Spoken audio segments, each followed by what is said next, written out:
Hi అండి, welcome to make life beautiful in Telugu channel. ఇవాళ నేను మీతో సమ్మర్ స్పెషల్స్లో భాగంగా మామిడికాయతో నిలువ ఉండే సింపుల్గా చేసుకుని పచ్చడి ఒకటి చూపించబోతున్నానండి. అందుకోసం నేను పచ్చడి ఎప్పుడు కూడా నిల్వ ఉండాలంటే గట్టిగా టెంక పట్టినటువంటి కాయ తీసుకుంటే పచ్చడి అనేది ఎక్కువ రోజులు నిల్వ ఉంటుందండి.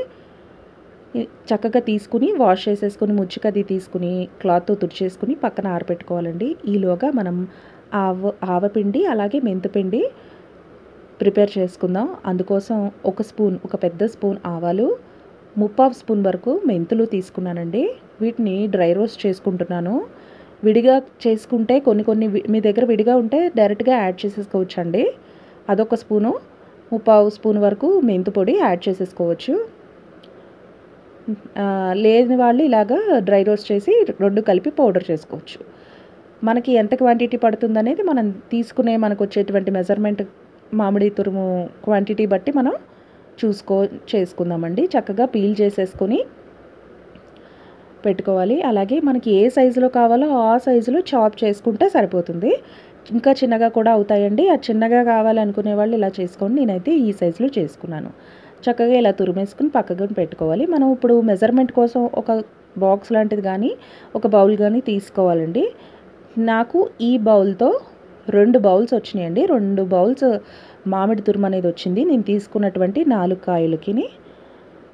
ఇప్పుడు దీన్ని బట్టే మనం కారము అన్నీ కూడా యాడ్ చేసుకుంటాం.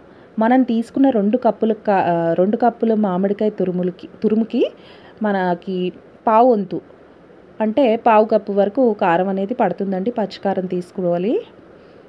అలాగే ఇందులో పులుపు బట్టి మనకి కారం అనేది పడుతుంది. మీకు పులుపు ఎక్కువ ఉంటే కారం ఒక స్పూన్ ఎక్కువ వేయచ్చు, లేదు అంటే తగ్గించండి. ఒక 2 స్పూన్ల వరకు తగ్గించి వేసుకోండి. ఉప్పు కూడా అందులో కారంలోని పావు వంతు మళ్ళీ మనకు ఉప్పు పడుతుందనమాట.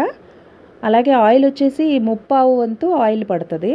మనం తీసుకున్నటువంటి మామిడికాయ తురుముకి ముప్పావు వంతు అంటే 3/4 కప్ ఆయిల్ అనేది పడుతుంది. ఆయిల్ వచ్చేసి నేను పల్లి ఆయిల్ తీసుకున్నానండి. పల్లి ఆయిల్ కానీ పప్పు ఆయిల్ కానీ తీసుకుంటే మనకి పచ్చడి అనేది టేస్ట్ బాగుంటుంది. అలాగే ఎక్కువ రోజులు నిలువ ఉంటుంది.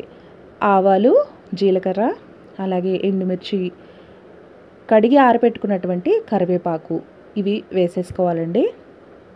వేసేసుకుని చక్కగా లాస్ట్లో కొంచెం ఇంగువ కూడా యాడ్ చేసుకోవాలి.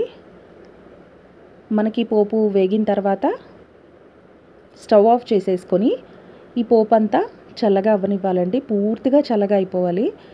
అస్సలు వేడి అనేది ఉండకూడదు. ఈ ఆయిల్ అనేది మీరు స్టవ్ మించి దించేసి ఫ్యాన్ కింద పెట్టుకుని కాసేపు, సమ్మర్ కదా తొందరగా చల్లారుతుంది కదండి, ఫ్యాన్ కింద పెట్టుకోవడం బెస్ట్. లేదా కాసేపు ఆగి కలపండి. వేడి మీద కలిపితే పచ్చడి చేదు వస్తుంది, టేస్ట్ కూడా మారిపోతుంది, నల్లగా కూడా అయిపోతుందండి. చల్లగా అయిన తర్వాత మాత్రమే మనం ఈ పోపు అందులో వేసుకోవాల్సి ఉంటుంది. మొత్తం అన్నీ కూడా ఒకసారి మిక్స్ చేసేసుకోవాలి.